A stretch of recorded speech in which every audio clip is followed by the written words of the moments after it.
What if history isn't really history at all? What if it's more like a script, all carefully written out? That's the core idea we're diving into today. We're going to decode this really provocative theory from our source material that says there's a hidden system of control that's literally shaped the reality we all think we know. So let's just jump right in with the big question, the one that kicks this whole thing off. Think about it. Are all these huge historical events, these media spectacles we see 24/7, are they just random chance? Or could they be part of a much bigger, deliberate script? And that question leads us straight to the heart of this whole theory. So let's break it down. What exactly is this thing the source calls the 10th power? All right, so what is it? Well, according to the source material, the 10th power isn't like a secret society or some shadowy figure. It's a system, a hidden one. And its goal? Nothing small.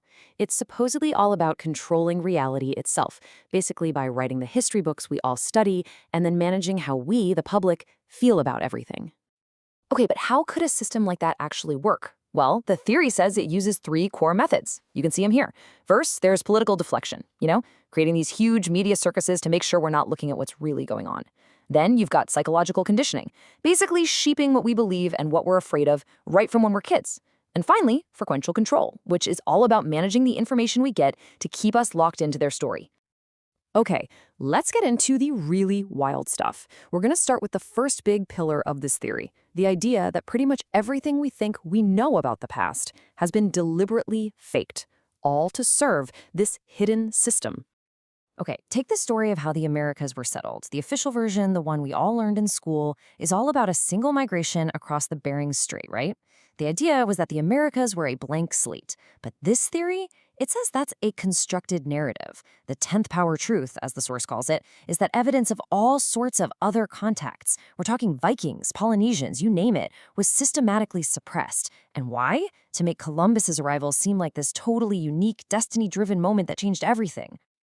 And that brings us right to Columbus himself. The story we get is this visionary hero who discovered a new world.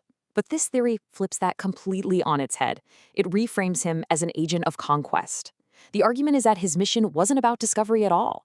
It was about kicking off a pre-planned script, one based on something called the doctrine of discovery.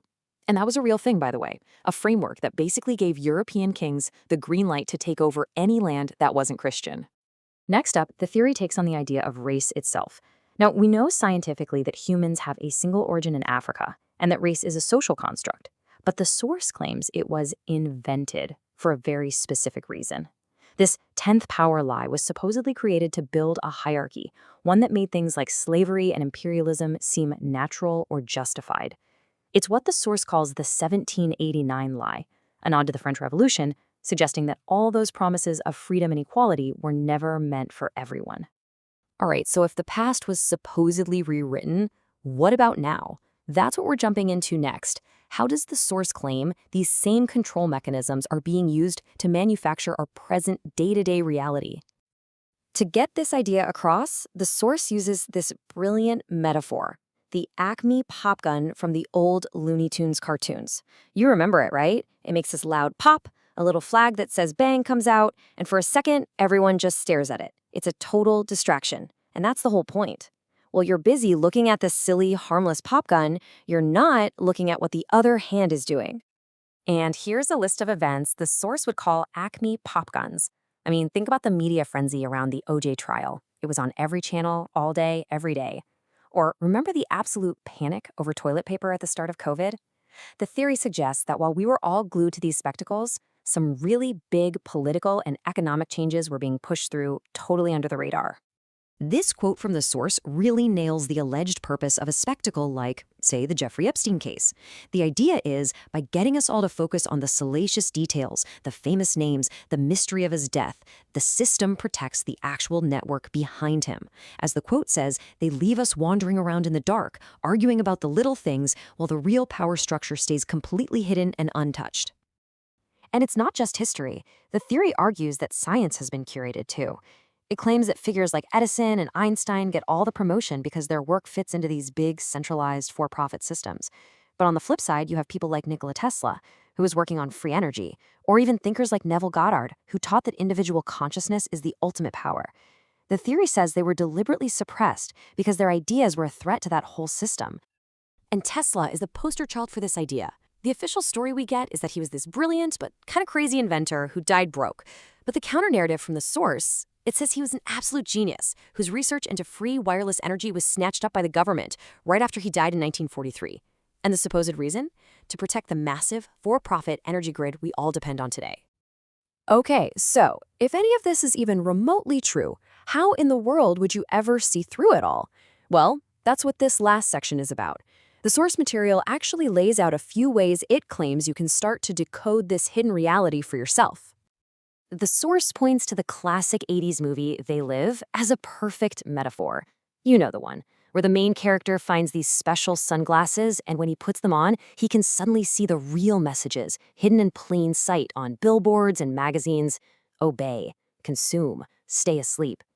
The theory basically says we need to develop our own kind of mental filter to start spotting those same hidden commands in our own media and politics. And then there's the movie Contact. This gives us another key. In the film, the main character has this incredible, profound experience, but the only evidence is hours of static on a tape. So the establishment just dismisses it all. The theory uses this to show how our world works, that really deep, profound truths are often deliberately framed as just noise or a conspiracy theory so that nobody takes them seriously. So what's the number one practical tip for actually seeing through all this noise? This source boils it down to the idea in this quote. Basically, if you really want to know what's going on in your own country, stop watching your own news. Watch the news from another country reporting on yours. The idea is that every national media has its own bubble, its own agenda. To get a clearer picture, you have to step outside of it. So, to wrap it all up, here's the path to truth that the source lays out. It really comes down to these four things. First, always look for outside perspectives. Second, seriously question the official history you were taught. Third, start to see big media stories not just as news, but as possible allegories with deeper meanings. And finally, and this is a big one, recognize that your own imagination is an incredibly powerful tool. And that leaves us right back where we started, with one final, massive question that this entire theory points to. If our reality really is just one big, carefully constructed story, then who or what is the author?